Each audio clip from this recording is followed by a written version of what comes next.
Hi my loves, welcome back to my channel. If you're new here, my name is Chamaka, a petroleum engineering graduate. This video is going to save you from a lot of stress, I promise. So, you picked your final year project topic. I made a whole video on how to tackle that and I've linked it in the description. I also link it right here in the card, okay? I recommend you watch it first if you're having problems picking a topic. Always make sure to follow your school specific formatting guidelines. Whatever it is, make sure you check that out first. So let's get into it. Here you can see an overview of my table of contents, and it has 5 chapters like I said, and these 5 chapters are excluding the references. The references are at the bottom. And yes, I have a certification page because that is required in my school. I also have here a list of tables and figures.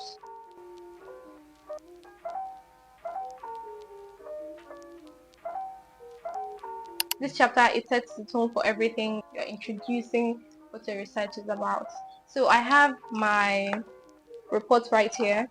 This is not my final work, it was just for my internal defense. So I have it right here, and I also have my laptop behind me. Your chapter 1, it involves your background to your study. I'll probably make a list right here. Your problem statement, aims and objectives, significance of the study, scope and limitations. Usually these are the 5 subsections, and depending on what your school wants, this is like the baseline. You can either add or remove from it. So the background to the study is like what led you to this research, what is happening in the world or in the industry that makes your topic important. So this is mine, this is how I did mine. The problem statement is the problem you're trying to address. You should be clear and concise. You're writing an essay here. You should state the issue and the gap that you're trying to fill. Aims and objectives. For my school, they wanted like 4 objectives. The objectives help you achieve the aim of your project. But the aim of your project is basically related to your topic, and then the objectives are trying to achieve your aim. So, for example, my topic, as you can see, is optimum water-based drilling formulation for enhanced fluid loss control, and I have objectives that include, synthesizing, characterizing, mud testing, and mud preparation. So all these things are the objectives I'm carrying out to achieve my aim, which is to produce an optimum formulation of this water-based drilling mud. We have the significance of the study. Why is this research important? Who does it benefit? Is it solving a real problem in the industry? The next one is your scope and limitations. So what part of the topic are you focusing on? What did you intentionally leave out and why? You should be honest about this. So for example, in my report, it would have done me a lot of good to carry out some type of economic or environmental evaluation, but because it's something that would have taken me out of my comfort zone and I don't really have the skills nor the time nor the resources for it, I did not carry these evaluations out.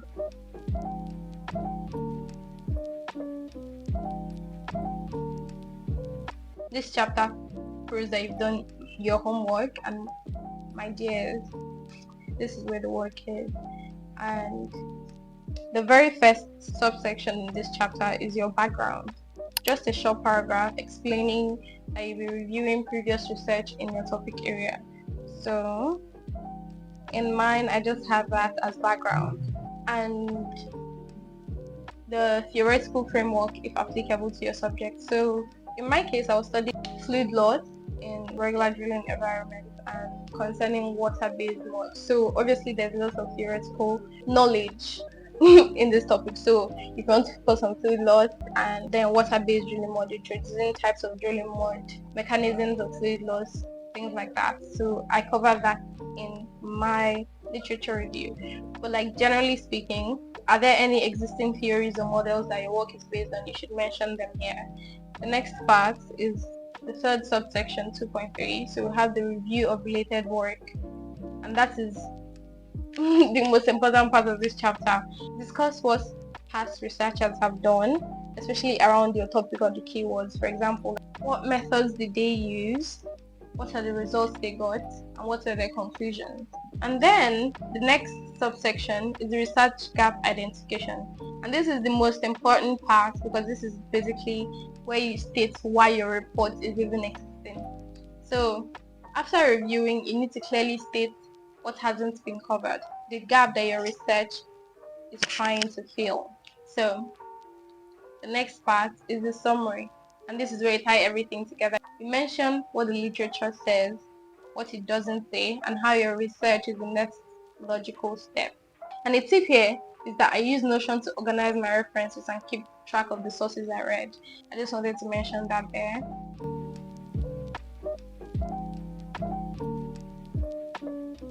Methodology for most people. In my school, it was called materials and methods, but here the place you explain how you did your research. So the very first subtopic is the research design. I think each school has like the way they want you to carry out this part, but you want to explain your research design. Was it experimental? Was it analytical, survey-based, or simulation-based? You should say it here in the very first subsection. So there's your research design. The next subsection, 3.2, is your materials or your equipment. For me, I listed mine in a table format. You should ask your supervisor if that's okay. And you should list everything you use, lab tools, software, chemicals, anything that helped your research. The next subsection is your methods or your procedures. You list step by step, what did you do? And you should detail it enough so that someone is able to replicate your work and it will give them the same results, because that is what research is about.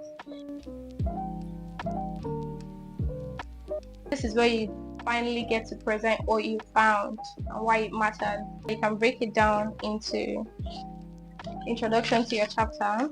You should write maybe a short paragraph. You set the tone and mention that this chapter will present and explain the results of your study. The second subsection is the presentation of results. So personally and in general, I use tables, charts, graphs, and images to clearly show your data. You don't just impute these images or diagrams here. You have to name and label everything correctly and clearly so that someone that is looking at it at first glance can see what you've done. This is my results and discussions. I have tables and graphs, and this is a black and white version, but I had a color version. This is just for me. And as you can see, I labeled everything. Labeling is really important, like that. If you run simulations, you should show snapshots of your software output. If you did lab work, you should show the test results and calculation table. And then the next subsection is the analysis of your results. So this is where you interpret your results. What does it mean? Did the values increase, drop, or behave unexpectedly? This is where you try to infer meaning from the research that you've conducted. In my school, this is called discussion. So you want to compare it to existing literature. Does it conform to what is regularly expected? Is this less than or more than, or is it in line with what has been observed before? And if it's not in line, why? Is it through some fault of your own, some external factor during your experiment? This is where you relate your results to other research in your literature review. That is your chapter 2. You ask, do your findings support or contradict existing work? And what trends or anomalies can you explain? Is there any surprising outcomes? These are the things. And then a tip of mine is to make sure your discussion, you're not just repeating numbers. You need to explain why the numbers matter.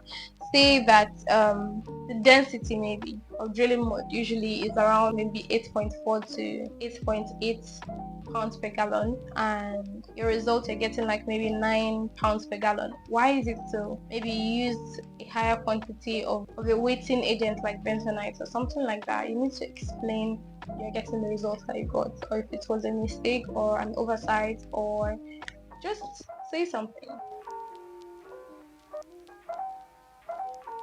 This chapter erupts it all off and then shows, oh, this can go next. The first subsection of this chapter is the summary of the study. So revisit your objectives from chapter 1. Did you meet all these objectives? You need to check that. And what did the study achieve? And then the next subsection is the conclusion. What's the final word for your project? So this is your opportunity to show the value of your work. So the very next subsection is the recommendation section. Based on your findings, what should engineers, researchers, scientists, and industry people do next? What do you advise them? How should someone build up on your study? For me, for example, is to go ahead and carry out more environmental and economic analysis. Or should the method be improved or repeated on a larger scale? Like I said, mine can be repeated on a larger scale to see the true value in it. This chapter is not where you write motivational quotes, please. It's about real world conclusions and what your research is contributing to the literature or the knowledge in the world. You should keep it clear and practical and very concise.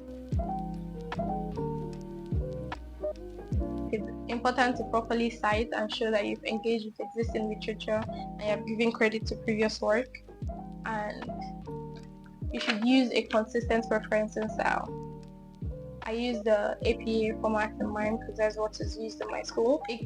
A tip that I would give is to keep track of all the references as you research, especially during your literature review. And like I said, you can use an app like Notion and keep track of all your sources and all your references so you don't leave something out and so you don't feel overwhelmed, because that's something that can easily happen. This this was the bane of my existence. Well, I did it and you can.